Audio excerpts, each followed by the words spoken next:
कभी भी जो काम ना हो सके तो नहीं हाँ करूँगा। यहाँ के राजा थे, क्योंकि भारतीय जनता पार्टी से ज़्यादा ईमानदार पार्टी नहीं है कोई। अब 1500 देने वाली बात कह दी, मैं सख्त बोल। नमस्कार, मेरा नाम है सुनीता और आप देख रहे हैं चित्कारा न्यूज का इंटरव्यू सेशन। नमस्कार। आज हमारे साथ है महेश्वर सिंह, जो कि राज परिवार से हैं। हम इनके पॉलिटिक जर्नी के बारे में जानेंगे और उनसे बीजेपी का नेतृत्व समझने के प्रयास करेंगे। सर, आपका राजनीति में जैसे आगमन हुआ, तो आपके पॉलिटिकल कैरियर को आप कैसे देखते हैं? इसकी शुरुआत कैसे हुई थी? देखिए, पहले तो मैं जब कॉलेज डेज थे, पढ़ाई करता था, तो मैं समाज सेवक बनना चाहता था और समाज सेवा के साथ साथ मेरे को मेडिकल लाइन को पसंद की थी मैंने। लेकिन एक घटना ने मुझे राजनीति में जोड़ दिया। ये बहुत पहले की बात है कि प्रार्थी जी जिस वक्त यहाँ पर मंत्री हुआ करते थे, फॉरेस्ट मिनिस्टर थे, तो नया नया हिमाचल बना था, तो हिमाचल सरकार थी। तो एक विजयदशमी के उत्सव में ट्रेडिशनल रूट के कारण एक डिस्प्यूट पैदा हो गया था कला केंद्र का, क्योंकि वहां कला केंद्र बन गया था, लेकिन कला केंद्र के रास्ता रखा गया था, दरवाजे से लेकर हम निकलते थे, एक पर्टिकुलर मेला था वहां कला केंद्र के ऊपर होता था। उस घटना में मुझे लगा कि राजनीतिक क्षेत्र में ये सब कुछ हो पाएगा, और मैं ऐसा आया मेरे मन में कि ऐसा मैं अपना काम करूंगा कि जन सेवा भी करूंगा, जो मुझे पहले ही चाहता था मैं करना, और फिर राजनीति में आगे अपने इस क्षेत्र का विकास भी करना चाहूंगा। मैं देखता था कि मंत्री या विधायक गांव में नहीं जाते थे, और इस बात पर मुझे गर्व भी है और प्रसन्नता की भी है कि आप जैसे इलाकों से पिछड़े क्षेत्र में मैं दौरा किया करता था। उन दिनों में पैदल रास्ते थे, जब आप पैदा भी नहीं हुए होंगे। उस वक्त हम शांगड़ वगैरह में, लपास वगैरह, ये सारे एक दिन से यहाँ से घर से जाता था, 7 दिन के बाद लौटता था। शौचालय कहाँ जाए, जंगल था, और नहाना धोना भी बड़ा मुश्किल होता था, और गरीबी थी, लोग बैकवर्ड थे, लोग जानते नहीं थे। तो आज ये मुझे प्रसन्नता होती है, इसलिए संतोष होता है कि जहाँ से आप भी आती हैं, वो लोग भी मेरी याद करते हैं कि भाई महेश्वर सिंह ने ये किया, ये किया, ये किया। ये संतुष्टि जो है ये बहुत बड़ी है। और मैं करने वाला कौन होता हूँ और कौन था, क्योंकि जब हमने पार्टी को चुना तो इसलिए पार्टी के सहारे, अब उस वक्त तो अटल बिहारी वाजपेयी जी के सहारे, ये जो प्रधानमंत्री ग्राम सड़क योजना वगैरह है, इनके सहारे मैंने काम करवाया। ये जब राजनीति में मैं आया था। आपने जो है अपनी लोकहित पार्टी बनाई थी, तो इसका आपका मुख्य उद्देश्य क्या रहा? मुझे पार्टी बनाने का कोई शौक नहीं था, लेकिन एक समय आया जब अटल जी का समय तो उस वक्त समाप्त हो गया था, तो थोड़ा सा पार्टी पथभ्रष्ट हुई थी। कुछ हम जो जिन चीजों को अटल जी लेकर चलते थे उसमें कमी आ गई, तो इसलिए एक बात सोची कि भाई कांग्रेस में तो मैं कभी भी नहीं जा सकता, अच्छा नहीं करना चाहिए कोई ऐसा, तो मैं कर बैठा कि इनको थोड़ा सबक सिखाए। और मैं कांग्रेस में जाने का कोई इरादा नहीं, और फिर यही मन था कि काश इस बीजेपी को हम सुधार दें तो मैं लौट जाऊंगा। तो फिर मैंने इसीलिए मैं पार्टी को मैंने बनाया, मैंने जीतकर दिखाया, और जीतने के बाद मैंने उन 5 वर्षों में भी काम किया, और जब दूसरा चुनाव आया तो भाजपा में बिना किसी कंडीशन के चला गया, क्योंकि तब मोदी जी आ गए। हाँ जी। तो मोदी जी का तो सबको, आपको भी अच्छा लगता होगा, चाहे कोई किसी पार्टी से है, लेकिन वो व्यक्ति तो बहुत अच्छे हैं और उनकी सोच, उनकी विचार, बच्चों से भी बात करते हैं और हम सब से बात करते हैं, इसलिए मैं फिर बीजेपी में आ गया। जैसे कि आप राज परिवार से हैं, तो ये पहचान आपको पॉलिटिक्स और राजनीति में मदद करती है? निश्चित रूप से मदद करती है। क्यों? हम इस प्रकार के राजा के वंश के नहीं हैं जिन्होंने सेवा नहीं की है। त्याग और तपस्या हमारे परिवार ने की है। आपको ये बताना चाहूंगा कि जो राजा जगत सिंह थे, तब तक यहाँ कुल्लू में आपके शिव और शक्ति का बोलबाला था। हाँ जी। लेकिन वैष्णव धर्म अपनाया किसने? राजा जगत सिंह ने। क्यों?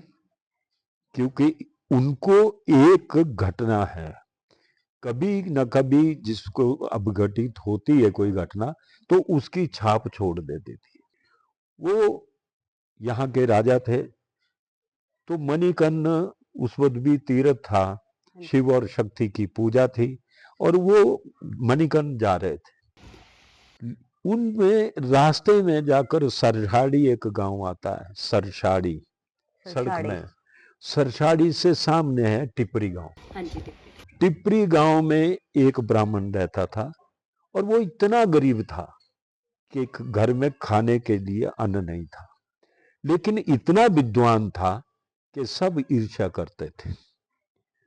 आप स्टूडेंट लाइफ में भी, राजनीतिक क्षेत्र में भी, सामाजिक क्षेत्र में भी, धार्मिक क्षेत्र में भी ईर्ष्या जो है सबके पास है, और उसको ईर्ष्या का आप हो जाएंगे कायल तो फिर गड़बड़ होती है। हाँ जी। वहां के ब्राह्मण उससे ईर्ष्या करते थे, हाँ जी।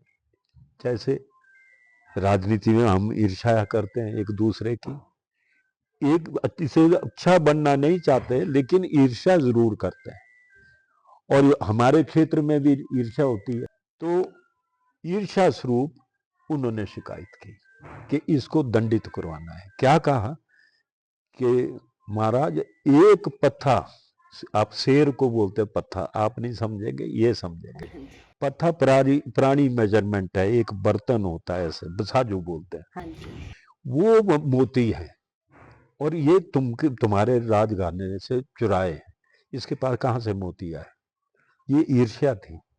राजा नहीं समझ पाया, लेकिन राजा ने बोल दिया कि भैया जाओ उस पंडित को कहो कि लौटती बार मेरे को मोती दे दो, नहीं तो मैं तेरे परिवार को समाप्त कर दूंगा। इतनी बड़ी बात मुंह से कह दी। वो समझ नहीं पाया इस बात को। अच्छा, फिर जब चले गए तो जब ये संदेश उस ब्राह्मण को मिला, उसने देखा कि ये राजा इतना ईर्ष्यालु हो गया है कि इसे ये मोती भाई मेरे पास कहाँ है, अब दूं कैसे, कहाँ से दूंगा?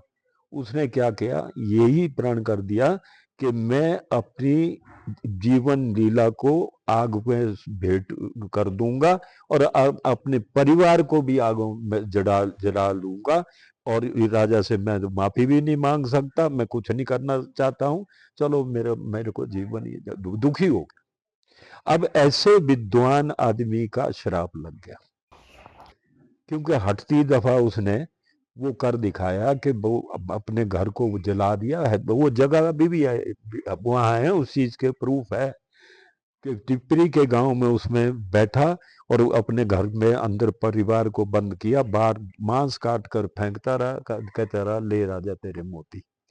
फलस्वरूप उनको इतना श्राप लगा कि अन्न में कीड़े नजर आते थे, पानी में खून नजर आता था, खाना पीना छूट गया। उस वक्त नगर में हम रहते थे, नगर कासल में, वो हमारा पुराना महल है। तो उसमें फिर उन्होंने पश्चाताप तो हुआ उनको कि ये ब्राह्मण भी कैसा है, कि क्यों मर गया, मैंने क्या कोई सच्ची मुच्ची थोड़ी उसको जला देना था, धमका दिया था। धमकाने के इतना बड़ा जो है उनको ये हुआ।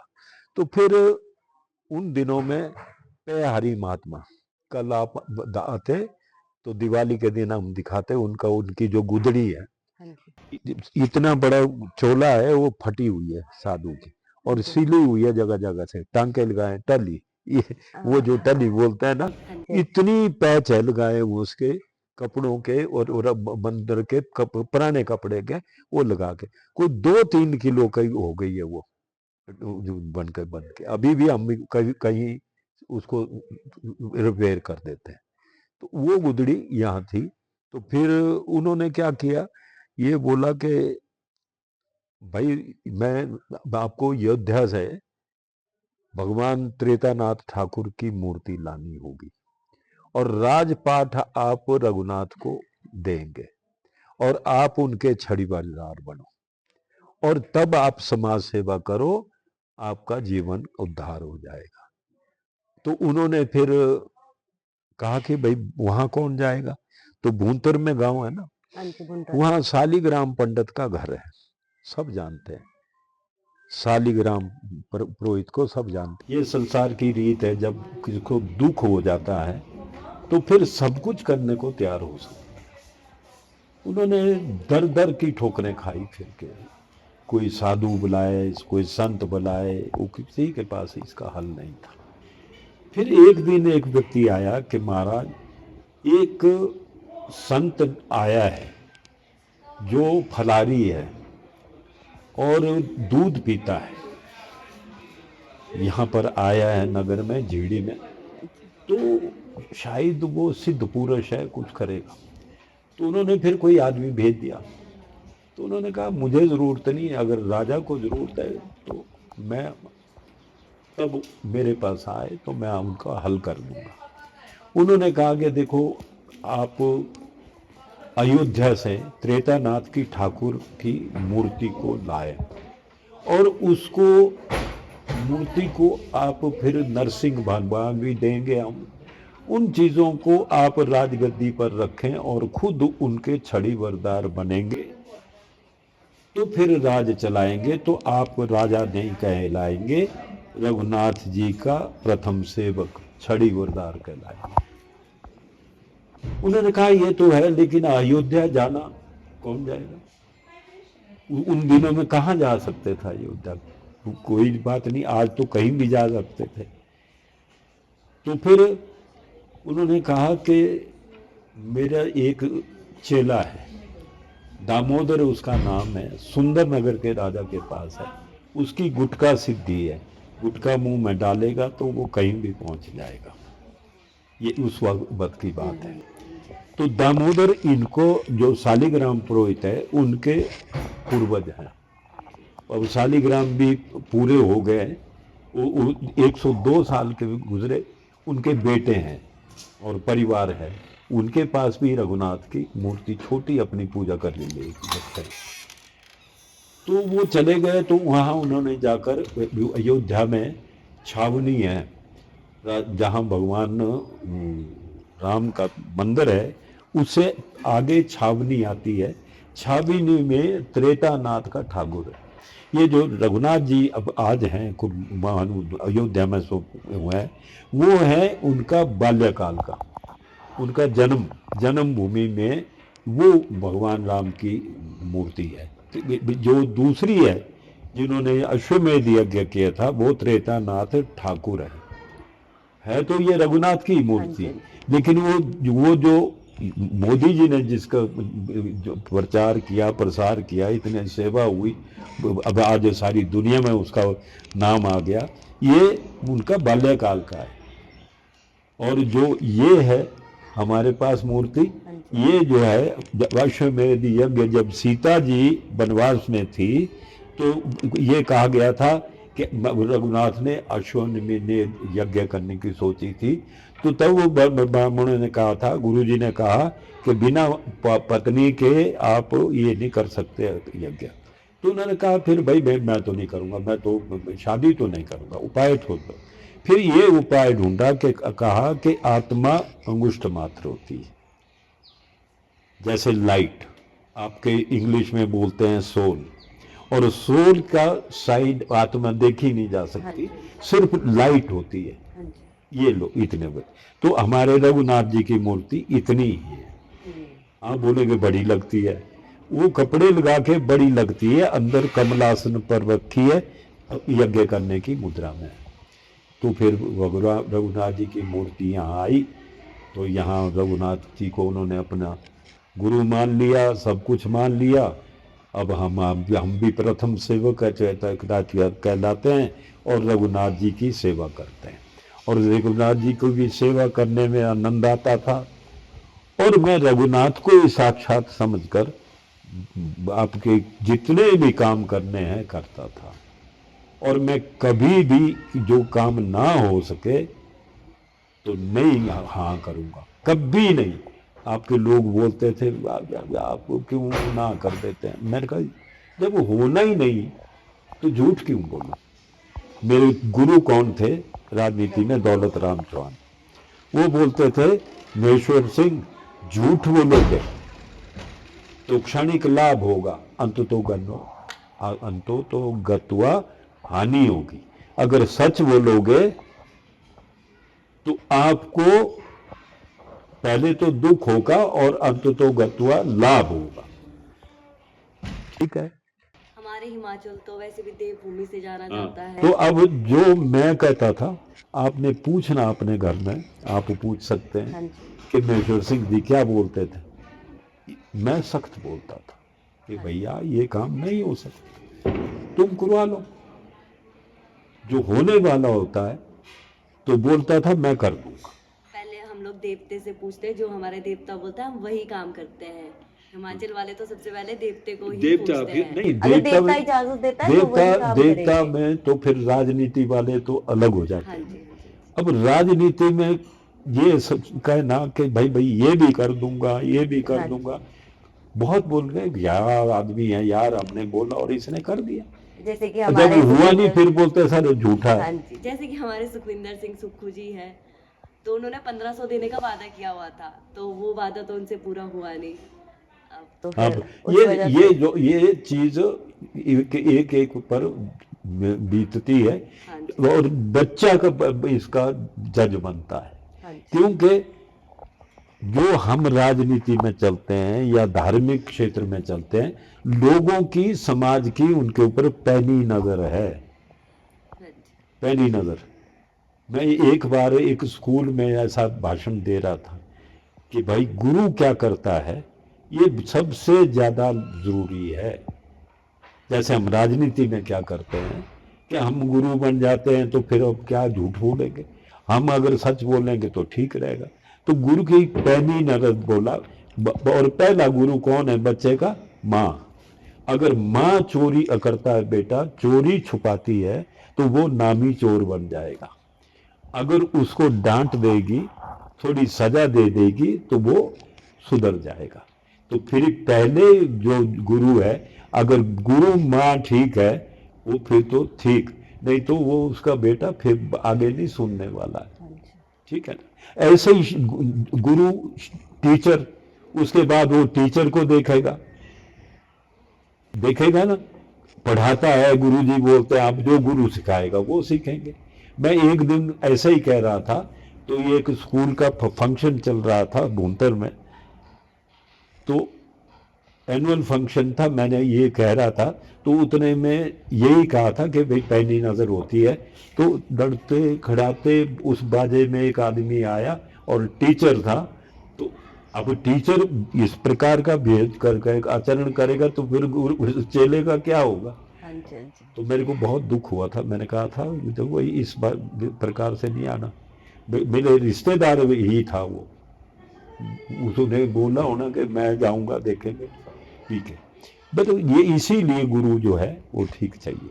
तो इसलिए मेरा गुरु फिर तो जो बोला था दौलत राम चौहान ने, मैंने उसका अनुसरण किया।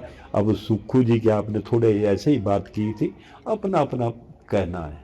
जो ज्यादा घोषणाएं करेगा वो झूठा जरूर साबित होगा।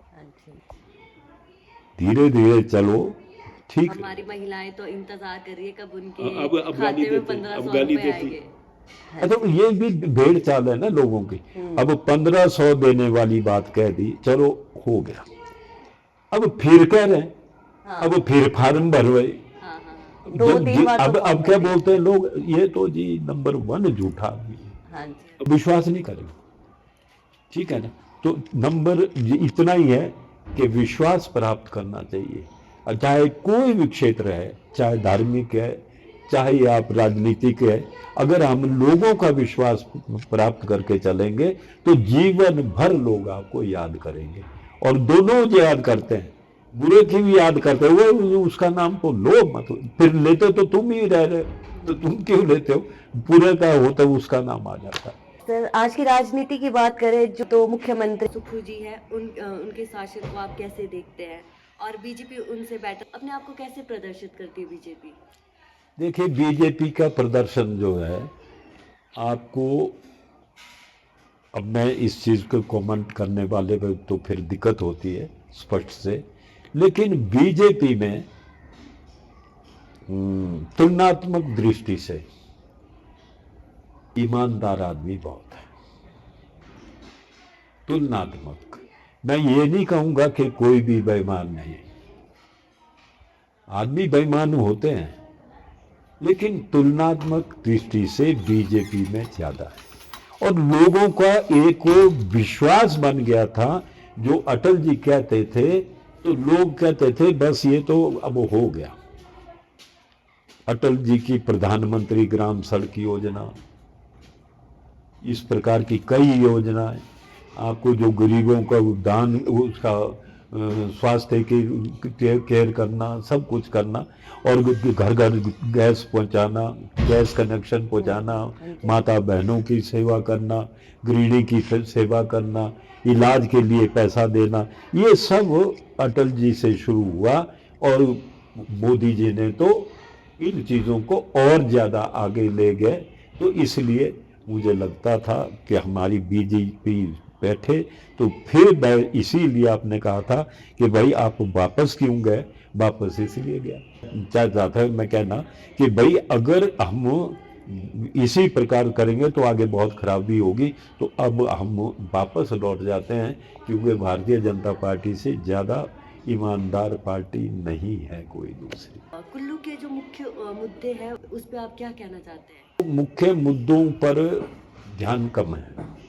देखिए, पीछे बाढ़ आई है, बाढ़ आपके सैंज का उदाहरण दूंगा, अब क्योंकि आप सैंज जानती है, हाँ जी, हाँ जी। अच्छी तरह जानती है। हाँ जी, हाँ जी। सैंज की क्या हालत है, हाँ जी। सब नेता आए, हाँ जी। लेकिन अभी भी लंका बना हुआ है। हाँ जी। अभी भी आपके गांव दूसरी तरफ से, रेले के नीचे के गांव सड़क से कटे हुए।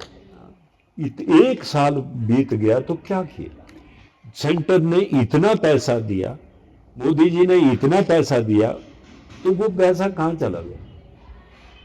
आप देखते हैं कि जो जिनके घर के पास दंगे लगने हैं वो नहीं लगते, जो गरीब बैठा है उसके वजह बाहर नहीं निकल सका, जिसके दंगा लगना था, कोई घर के पास कोई प्रोटेक्शन होनी थी, नहीं की, सभी गाली देते हैं। तो इसलिए जो लोग हैं वो बड़ी जल्दी उकता भी जाते हैं और बड़ी जल्दी प्रसन्न भी हो जाते हैं। तो आपको क्या लगता है नेक्स्ट टाइम जो है बीजेपी आने के चांसेस हैं? अभी शुरुआत तो हो गई, हरियाणा में कौन कहता था आएंगे। भगवान करे कि हम सबको सद्बुद्धि दे और फिर दोबारा भारतीय जनता पार्टी बने। जो युवा जिन्होंने राजनीति में प्रवेश करना है और जो राजनीति में रुचि रखते हैं, उनको आप क्या संदेश देना चाहते हैं? मैं लोगों को रोज ही संदेश देता हूँ, अभी भी बोलते हैं लोग, आपके भी साथ बात करते होंगे, बच्चों से भी बोलते होंगे, अरे महेश्वर सिंह जी बड़े अच्छे आदमी थे। ये मैं सुनना चाहता हूँ, कोई अपने लिए बुरा नहीं सोचना चाहता है। और बड़े फ्रैंकली बात करते थे लोग मुझे, कभी कभी तो बहस भी हो जाती थी, तो उस बहस को भी फिर वो बोलेंगे अच्छा मैं करता था, तुमको खुद ही पता लग जाना भाई, खुद ही पता लग जाएगा कौन क्या करता है। और मैं बुराई किसी की नहीं करता। तो ये थे हमारे साथ महेश्वर सिंह जी, और इन्होंने अपनी पॉलिटिकल जर्नी के बारे में हमें बताया। तो इसी के साथ देखते रहिए चित्कारा न्यूज़। नमस्कार।